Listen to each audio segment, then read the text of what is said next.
Ndugu zangu wapenzi katika Yesu Kristo,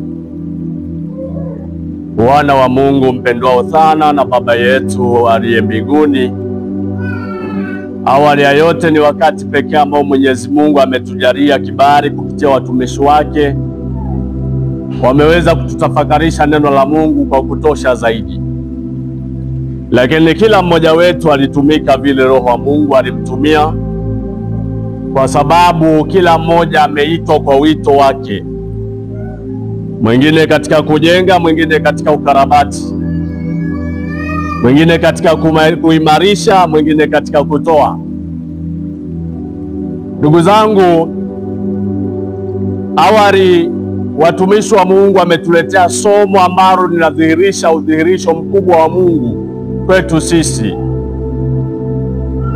ili Mungu adhihirishe kwamba sisi anatupenda, ilipaswa yeye aweze kuumia. Ili Mungu adhihirishe kwamba ana makusudi na ulimwengu, alipaswa yeye ataarabike. Alikuwa anaiona thamani ya Kristo kuwepo mbinguni.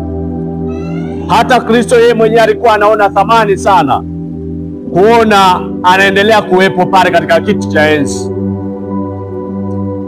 Lakini akaona si kitu mimi, wala siwezi kuonekana kwamba nimefanya jambo la ziada, kwamba upendo wa Mungu unastirika ndani yangu kama nisipofanya jambo la ukombozi. Sasa alichokifanya ni yeye kuacha utukufu wa baba yake. Cha kwanza akaona si kitu kuwa sawa na Mungu mbinguni. Alipoona si kitu kuwa sawa na Mungu mbinguni, akaona aje ataarabike duniani. Sasa kutaarabika kwake, ukisoma Biblia anasema kwamba wala hakuwa mtu ambaye ana mamlaka ya kunitoa mimi uhai, isipokuwa mimi nilikuwa na mamlaka ya kutoa uhai wangu na kujirudishia. Ndio maana hata kutoa uhai Yesu Kristo ilikuwa ni wakati wake wa kufungua ukurasa mpya kuifanya kazi yake kule kuzimu. Lakini baada ya hapo, aliporudi tena duniani, akaandaa wanadamu kwa kuwajenga kisaikolojia na kiufahamu ya kwamba mimi naondoka. Wanafunzi walichanganyikiwa baada ya kusikia kauli kwamba anaondoka, lakini aliwaambia kwamba ili mimi niondoke hapa, mnapaswa ninyi kuweza kuamini hichi ninachowaambia, kwamba nisipoondoka msaidizi hawezi kuja. Maana yake mimi nitakapoondoka nitamsihi Baba awaletee msaidizi ambaye ni Roho Mtakatifu. Ndugu zangu ni katika Kristo Yesu, watumishi wa Mungu walipokuwa wakifundisha, nimekwenda mbali zaidi.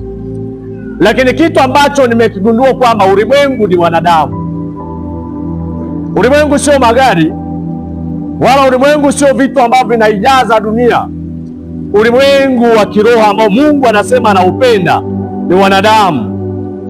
Sasa ikiwa sisi wanadamu tunapendwa na Mungu, maana yake jambo la kwanza, ili uweze kujua kwamba wewe unapendwa na Mungu, angalia maisha unayoyaishi, halafu jiulize yapi anayesadiki Mungu yeye mwenyewe akaona wajibu kukulinda wewe.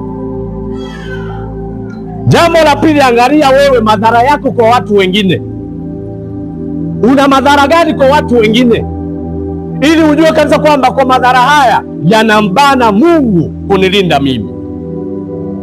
Unakuja kugundua kwamba huenda uwepo wako umeathiri maisha ya watu wengi sana. Unakuja kugundua kwamba uwepo wako huenda umeua watu wengi sana, pengine bila wewe kujua, lakini umeua watu wengi sana, aidha kiroho au kimwili, lakini umeua. Ndugu zangu, hapo ndipo unapokuja kugundua kwamba duniani sisi tupo kwa neema. Duniani sisi tupo kwa kusudi la Mwenyezi Mungu, sio kwamba sisi tunastahili. Lakini jambo la msingi ambalo unapaswa kulitambua ndugu yangu, Mungu anakupenda sana. Neno la Mungu linapotujia kila Jumapili, sio kwamba ni tambo za watumishi kwamba hawana kazi za kufanya. Ni kitu ambacho kinawasurutisha wao wenyewe kuifanya kazi ya Mwenyezi Mungu. Sasa ikiwa Mungu anakupenda, ni wakati wako wa kuishi katika upendo. Ikiwa Mungu anakupenda, ni wakati wako kuja kwa shukrani kwa Mwenyezi Mungu. Unapokuja kumshukuru Mwenyezi Mungu, ni sawasawa na mtoto amenunuliwa kiatu na baba.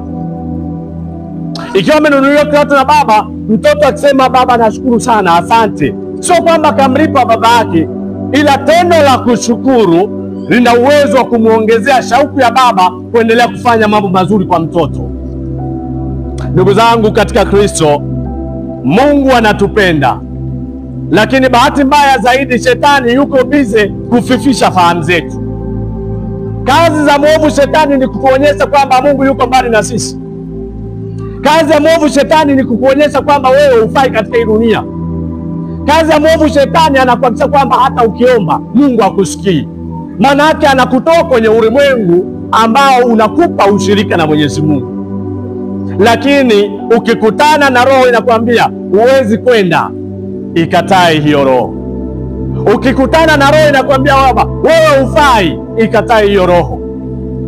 Kama ungelikuwa kwamba hufai, basi Mungu ameisha kutowesha, lakini unafaa, ndio maana upo, na Mungu bado anaamini kwamba una uwezo wa kudhihirisha upendo wake kupitia watu wengine, na wakasema kwamba Mungu anaishi ndani ya hii nafsi.